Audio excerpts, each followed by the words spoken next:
Hello, my name is Blaze Bayley. You are listening to the Brutally Delicious podcast, probably the best podcast in the world.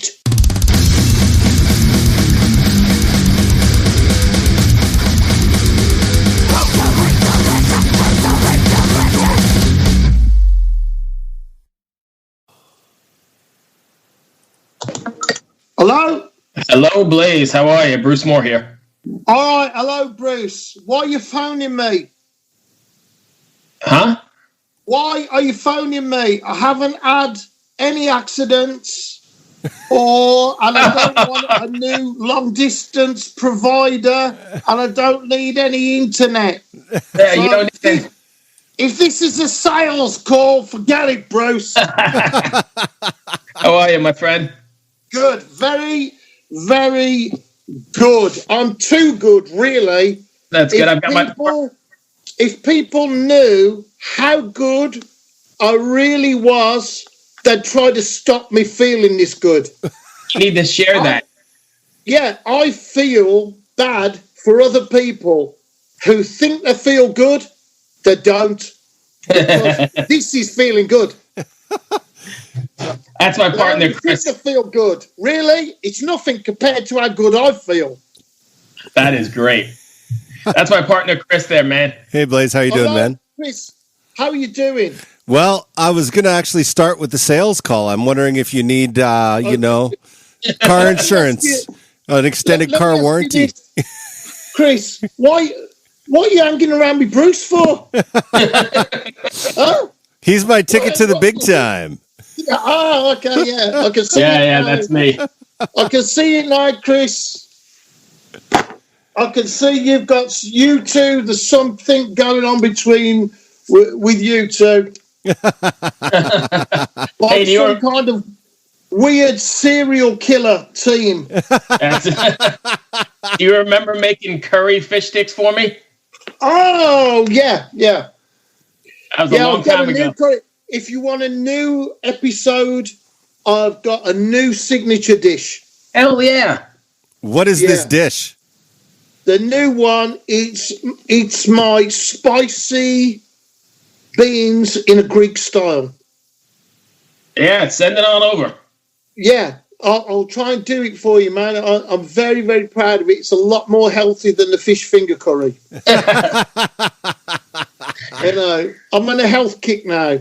What? That's good. Yeah, I'm limiting the fish fingers to 20 a week. What have you been doing, Blaze, now that the world has come to a shutdown? Well, it's all right for you. You may be shut down, but here, Blaze Bayley recording, things have just kept going. That's good. What happened was I always have a big plan looking out into the future. The philosophy that I have and we have in the team is plan for the future, work today. There you go. And live today. So we had the plan. 2 years ago, we said, right, this is when we're going to do the next studio album. And in March, I did my last, I didn't know it was my last show in London, sold out show, my anniversary, X Factor anniversary concert, absolutely fantastic. And since then, it's, this festival is postponed. That gig is postponed. But what happened is, because we were scheduled already to do our album, it meant every time something got postponed or cancelled, well, that's another 3 days we've got for the album, which we didn't think that we would have. Something else has happened. Oh, that's another week that we've got that we didn't think we would have.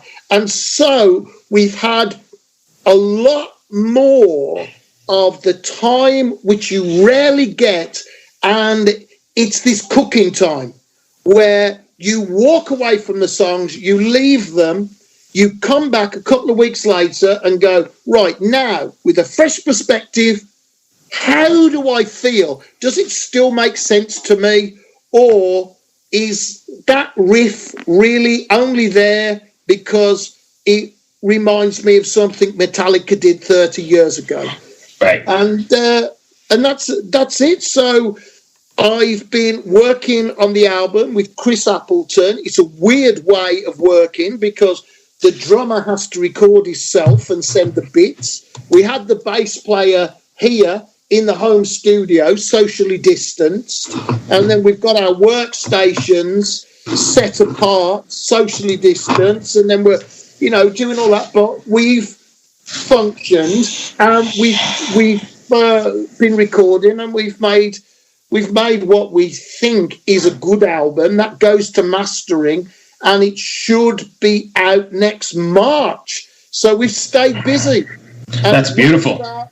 We have the 10th Dimension anniversary edition. It's the first time 10th Dimension has been available on vinyl. And it's a very special master that we had done specifically for the vinyl. It's got upgraded artwork. There's a special book that comes with the vinyl as well. That's available now. So, man, I've just been so busy. And here's the other thing that you guys don't understand. Oh, it's okay for you, isn't it? But my job is being away all the time. Yeah. So when they said to me, "Oh, you've got to stop at home," I'm going, "Great." What's the hardship in that? I'm never at home. I'm at home for a week, go somewhere. Home for 2 weeks, go somewhere. Home for a month, go away for 3 months. I'm always going away. So when they said, my bag is permanently packed. So when they said, "Oh, you haven't got to go away," I'm like, oh, yeah. I would never have chosen to have a year off from live performance. But, oh, man, it's just incredible. I started thinking, I actually live here. This isn't a place I just stop occasionally. This is my home. Wow. I'm going to start doing some DIY and get that kitchen sorted out. Yeah, make some beats. I've been very, very lucky, though. Very, very lucky because my fans have stood by me and people have ordered things online and it's really kept me going. I'm very, very lucky, man. I've just got incredible fans that have stuck by me for so many years through thick and thin, and they really help me to do what I want to do and live my life as an artist and live making music as my job. It is a rare and precious thing.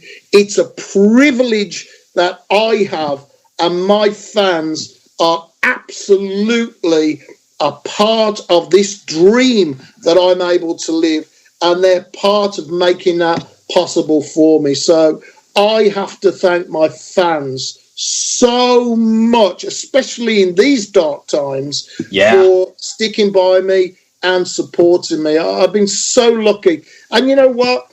It's not so much that I even miss the live performance. I love to sing.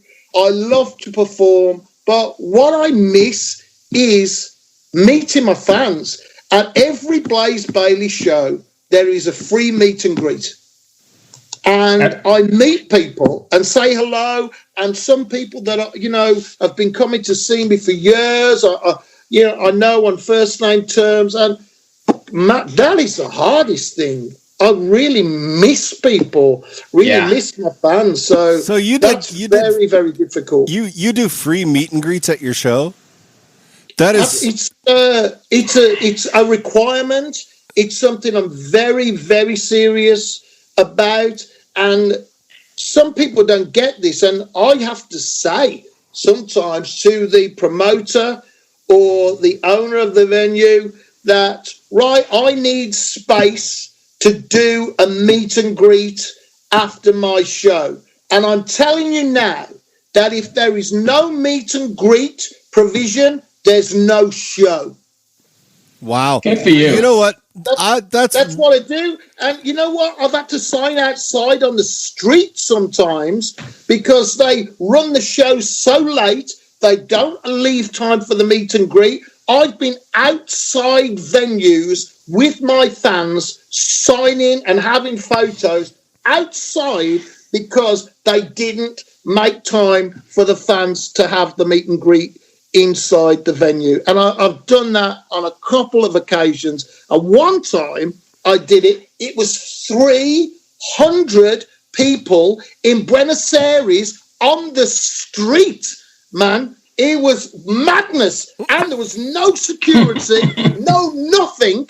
I was basically signing. People were sticking pieces of paper in my face. And if I had the pen, I was basically signing my own eyeball. They were that close.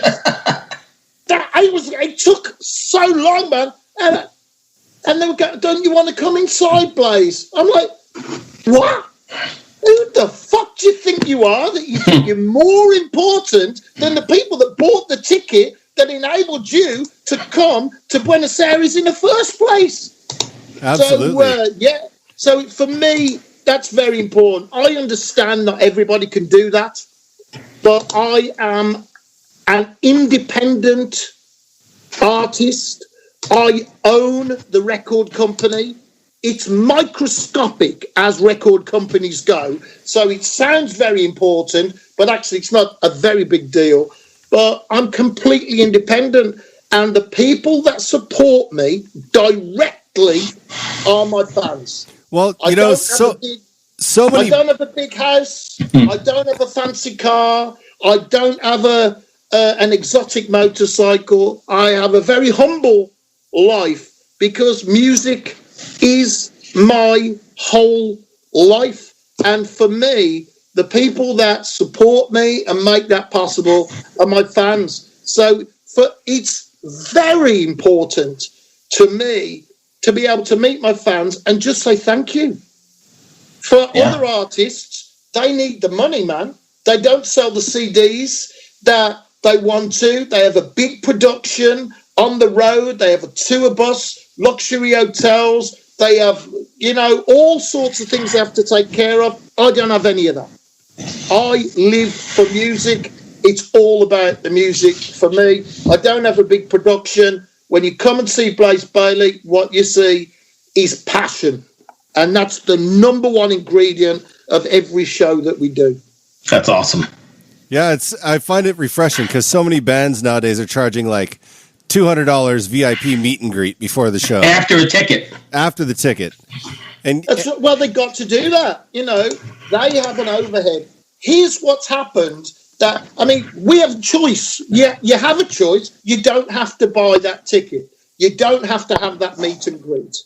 Okay, back in the day, not everybody signed for fans. Some bands did. Some, like Maiden, always signed for their fans back in the day when that was manageable, and a lot of other people. But back in the day, you could sell so many copies of your vinyl or your CD. You could sell so many copies of that bit of plastic that it would finance your whole tour and your house, your mortgage, everything. And what people used to do, they would put on a show that was so big that even if you sold out all the tickets, it still wouldn't pay for the big show that you put on. That was way back in the 80s and the late 70s, when that money was around. Then we have MP3, then we have Spotify, we have all the download service and all of that. No bits of plastic anymore. A fraction of a penny off all of it. Where's all the money gone? Now your tour has to make money. Those tickets have to pay for that production. You don't have any extra money. So if you want it, you've got to get, where can you get it? Maybe people will pay for that meet and greet. So that's something that some people have to do. I won't do that. I just don't want it for me. I'm happy with my life. I'm not trying to become big. I don't want to be back in stadiums. Sometimes I play huge festivals. I really enjoy it. But most Blaze Bayley shows are between 100 and 500, maybe 1,000 people. And I'm just happy there. I can see everybody in the room. I can eyeball everybody. And I really feel that my music is physically affecting people in a positive way. And you get into a really big situation, and it's harder to get that feeling, I think. So. Oh, yeah, I think so. It's just important, and now I think it went to, from arenas, 15,000, to stadiums, 30, 40, 50, 70, 80,000 people. And, we're all so far apart. It's not good. For me, my art, I need to see you so I can reach inside you and tear out your heart. Nice. You're making me want to see a Blaze Bayley show right now. Yeah. Yeah. Well, I'm hoping, man, that I'm hoping you're not the only one. Hopefully, March is going to come around, and that's it. I can release the cure for COVID that I've had. I've basically been able to come out with this terrible thing to stop all heavy metal bands going on tour, so that then I can come back the strongest. You see, that's it. That worked. He's got it all plotted out. I'm not going to be charging for a meet and greet. I'm going to be charging for the cure. I said, come to a Blaze Bayley concert. The meet and greet is free, but it's $200 for the vaccine. You're cracking me up. Oh, jeez. So you said March. So when we can expect that? Yeah, right now we have the 10th Dimension, which is like a prequel, really, to my Infinite Entanglement trilogy. And now I'm working on the artwork, and it goes to be mastered soon. We'll see what happens, how that turns out. We have the great guy who does the mastering for us. And then it just goes into the thing, and you have your slot to get into the factory and be produced and all of that, be manufactured. And that should come out in March. And, if things go well, we'll be on tour in March. Well, otherwise, who knows what will happen. Well, are you also going to press vinyl for this release? Yeah. Here is a very, very exciting thing. This is the first release where we can actually get the vinyl artwork and everything together for the release. So we can't release vinyl at the same time as the CD, but after the CD, we'll be releasing that vinyl in the same year. So that's very, very exciting. And the artwork that I have at the moment from the artist is amazing. And everything that we've done, even on the songwriting, we thought vinyl. So in the old days, of prehistory that I come from, then we had albums that were 45 minutes or less. Those classic albums, because they had to fit on vinyl. And that's so. As I've been writing with Chris Appleton, we've gone, what's side one? What's side two? What's the opener for side two? And we've been talking like that more than we have been about the CD, which is a great format. I love the CD format going from one right through. But I think there's a magic about vinyl too. And if you're a fan of vinyl, then I just really, I know a lot of my fans are, and I really want them to enjoy this vinyl. And the guy that does the mastering for us, he does a very, very special mastering that's just for vinyl as well. We have our CD master, and then he sends us this huge file, and you're like, what's this? It's enormous. He goes, oh, well, that's the master. That's for the vinyl. And he goes, you can fit so much more information that the vinyl, you can have more clarity, fit much more on. You think back to those bastards that told us CDs were the best thing ever. They were always limited by the capacity of the computer and the software storage at the time. They were never as good as vinyl. They didn't carry as much information. And now, at last, we've got vinyl back. We're able to do it. Brilliant. That's awesome. Yeah, the mastering process for vinyl is a whole different scenario. It's crazy. Yeah, it's big, man. It's very, very exciting to do it. I'm excited to hear it. Oh, yeah, absolutely. I've been a fan forever, so that'll be great. Chris, you got anything else? I don't, Bruce. That was pretty fantastic, Blaze. Thank you for taking the time. Well, thank you guys for having me on your show. I wish you the best of luck, Bruce and Chris. I hope that you do take over the world with your Brutally Delicious podcast. I will have another recipe for you very soon, and hope to share that with you.